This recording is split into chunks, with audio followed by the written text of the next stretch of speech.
সুপ্রভাত। আবার চলে এলাম সকলের সামনে আমাদের রান্নাঘরে। সকলকে মেরি ক্রিসমাস। আজ বড়দিন 25শে ডিসেম্বর। আমি ঘরোয়া পদ্ধতিতে চকলেট কেক তৈরি করে দেখাবো। প্রথমে আমি অরিও বিস্কুট নিয়েছি। অরিও বিস্কুট, চিনি, লিকুইড দুধ, বাটার, ইনো আর সাজাবার জন্য জেমস, ডার্ক চকলেট আর ক্যাডবেরি। প্রথমে আমি যেটা আগে তো আমি চিনিটা ডাস্ট করেই রেখেছি। এবার অরিও বিস্কুটগুলো ভেঙে আমি মিক্সার জারে দিয়ে ভালো করে ওটাকে গুঁড়ো করে নেব। একদম খুব মিহি করে আমি ওটাকে গুঁড়ো করে নেব। যখন এই বিস্কুটগুলো সব গুঁড়ো হয়ে যাবে, এবার গুঁড়ো করার পর দেখে নেব হ্যাঁ একদম দানা নেই, একদম মিহি হয়ে গেছে। তখন ওর মধ্যে কিছুটা লিকুইড দুধ দিয়ে দেবো। এবার কিছুটা লিকুইড দুধ দিয়েও ওটাকে আরেকটু আমি পেস্ট করে নেব। এবার ওই পেস্টটা দেখে নেব, খুব পাতলা হবে না, একদম ভারীও হবে না।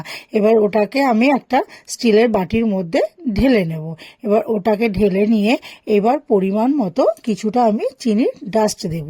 এবার চিনির ডাস্টটাকে দিয়ে ওটা ভালো করে একদম খুব হ্যান্ড ব্লেন্ডার দিয়ে আমার হাতে যেটা ওটাকে দিয়ে আর কি নাড়াবো, খুব করে আর কি ব্যাটারটাকে আমি গুলবো। যখন দেখবো গুলতে গুলতে একদম ব্যাটারটা ফুলে উঠছে, তখন আমি ওর মধ্যে ইনোটা দিয়ে দেবো। এবার ইনোটা দেওয়ার পর আমি 2 চামচ ইনোর উপরে লিকুইড দুধ দিয়ে দেবো।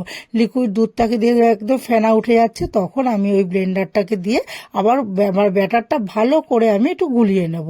এইবার একটা টিফিন কৌটোর মধ্যে আমি ভালো করে বাটার মাখিয়ে নেব।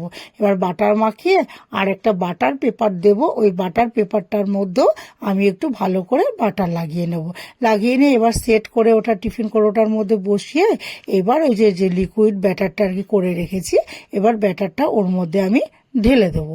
এবার ব্যাটারটা সবটা ভালো করে ঢেলে দিয়ে এবার টিফিন কৌটোর মুখটাকে আটকে নিয়ে এবার ওভেনের মধ্যে কড়াই বসাবো।